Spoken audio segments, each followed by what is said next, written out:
Hello everyone, this is the Daily Joker 77. Well, I've got kind of a morbid video, but this is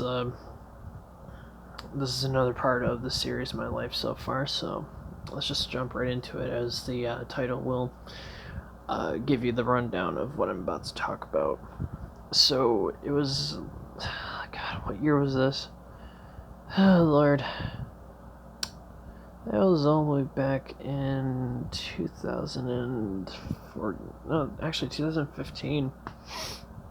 That was back in 2015. Oh, Lord. So,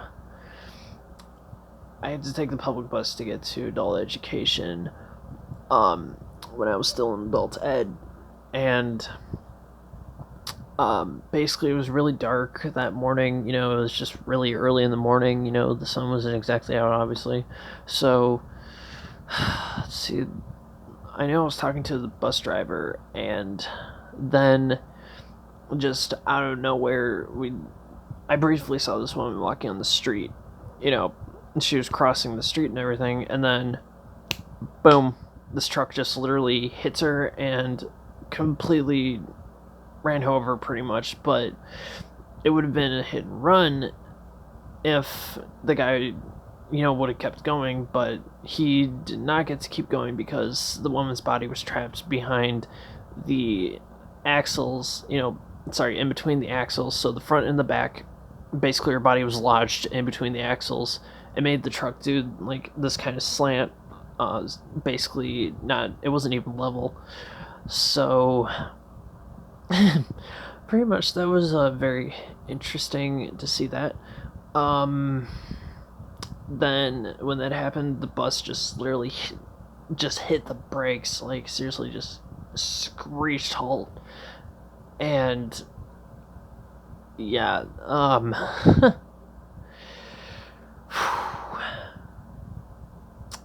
I do remember the cops getting there and everything. And just seeing the woman's body just lodged there. I don't remember if I saw blood. It was pretty dark, so I can't remember that much detail exactly. Yeah, so that was a very traumatic experience, and as a result, the woman did die. In the following day. Yeah, so I had to go through that. Then the next following year, there was this old woman that lived across the street and everything, and we called her the crazy cat lady, because she would always feed the cats and everything in the neighborhood and everything. So it was in October. I know a football game was on, and I see this cop car pull up to her house, and they were knocking pretty loud on the door. Like, they knocked 3 times, and then they either kicked in the door or unlocked it. I think they kicked it in. So I was watching this go down. I was taking out the trash and everything, and then they got into the house and everything, and they were looking around. Their flashlights were on. Lights were... I don't think the lights were on. I don't remember. I think a light was on, but they're still looking through the house with flashlights and everything. And they were still there. It's like, still there for a second, and then they called in an ambulance, and this was the oddest part that gave me the creeps and gave me the feeling that something was up. So the ambulance was there under 10 minutes, in and out. No, they didn't get a stretcher out. The EMTs got out of the ambulance, but I saw no stretcher. And the cops were there after the ambulance and the fire truck left. There was a fire truck there. I almost forgot to mention that. Both those left in under 10 minutes, both of them. So after that, like I said, the police were there. You see two more cop cars. You see one leave, another cop car, and just routine. Just in the past hour, all these cop cars are coming, and they were taking photographs, and they were staying there, and I do remember approaching one of the officers and asking, what happened, and um, they couldn't exactly say because the medical examiner gets there. I was like, fuck. So photographs, medical examiner, man, this must be a crime scene and everything that's starting up because they were taking shit out of the house and photographing it. And I was like, what the fuck happened? And then there was like, the police were suspicious. Okay, there might have been a break-in and all this. And, oh, Lord. So the medical examiner gets in there, and you could just smell this odor out of the house. You were just about across the street. You could smell an odor, and it was pretty chilly. You could smell that odor in the air, like you could just smell it. And the medical examiner leaves. The police were still there, and a couple other cop cars had to leave. Another one was staying. I think there was a second cop that was staying there too. A couple other cops and all that. And then this van comes in and they get the stretcher out and there's this bag, and I'm like, what the fuck? And then, as the video says, the body was wheeled out. Yeah, so I've seen a dead body in a bag. I didn't want to see the body. Now that I've seen the body in the bag, I don't want to see a dead body anytime soon. But if I get into a forensics career, I'm gonna have to stomach it. That felt pretty sickening, and it made me cry because I've never seen something like that. I've never seen a dead body wheeled out before, and this is the first time I've ever seen that. The old lady, I can't remember her name. Basically, she was there she wasn't heard from for 3 days. That's why the police were called. I think it was the caretaker, or yeah, it must have been the caretaker because she didn't have any immediate family. And whew, she died 3 days ago. Oh, sorry, not 3 days ago. God. Come on, remember the info right here. Come on, you got this. She died that morning, earlier that morning, because Emmy was able to give a time of death an estimate, based on probably the way the body was situated on the couch and by how the blood pooled and everything else and the odor. Yeah, so those are two traumatic experiences I still remember very well. Can't remember if I've even discussed these with my therapist. I don't think I ever will. And I can't remember. I think it was earlier this year. Earlier this year, I had a flashback of the event, of the hit and run that I witnessed. So that was very vivid. That was very real. Like it was like I was seeing,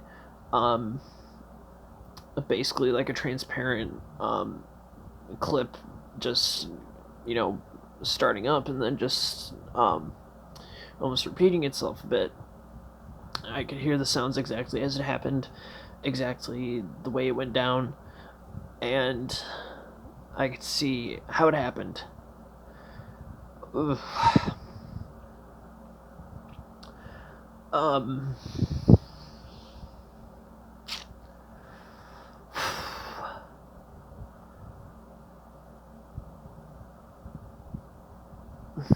Yeah, that was not easy. So after I saw the body wheeled out, that changed my perspective on going into a forensics career for about a few months. I was pretty freaked out. I was pretty traumatized from that. Guess there's some things I had to experience in life uh, to really think on things. really gets you thinking on things, man. Um, shit, I've been in forensic classes when I was in junior and senior year of high school. I should be used to this and seeing bodies and everything photographed, but seeing one in real life, that fucking changes things, and it's way different than on TV of CSI and Forensic Files and whatnot. Changes your perspective. So,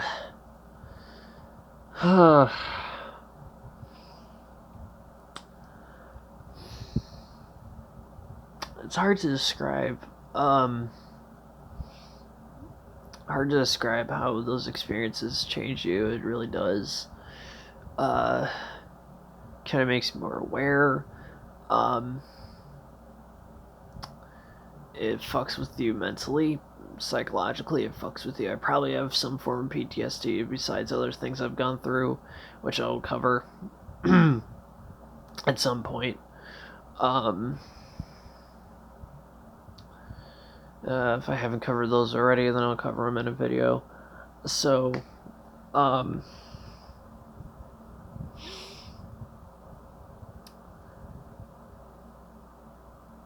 yeah, that's those events are playing like a freaking movie in my head right now. I can remember them very, very vividly.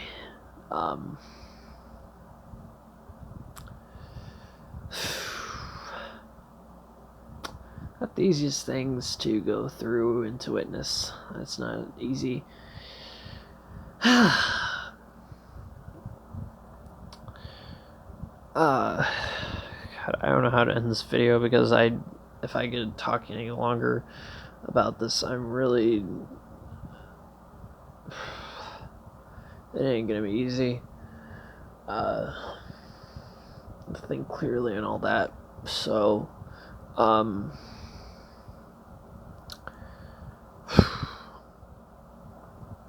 this is one of the harder videos in my life so far, series to do, because it was so recent and it was so, it's very traumatizing. So it's a lot harder to get through that one and to sum it up. Everything of two things that happened in my life that have really deeply traumatized me. So I'm gonna end the video here, and I'm gonna be starting to do blogs at some point. I've just got to figure out which order to do them in. So I kind of wrote them down as ideas. I'll probably write down one more to start off things. I'm going to continue Survival of the Fittest. I'm going to continue other series on my channel, so more content is coming. Just stay tuned. And thank you for listening. And, really, that's all I can say. Thank you for listening, because that's really hard for me to open up about. And,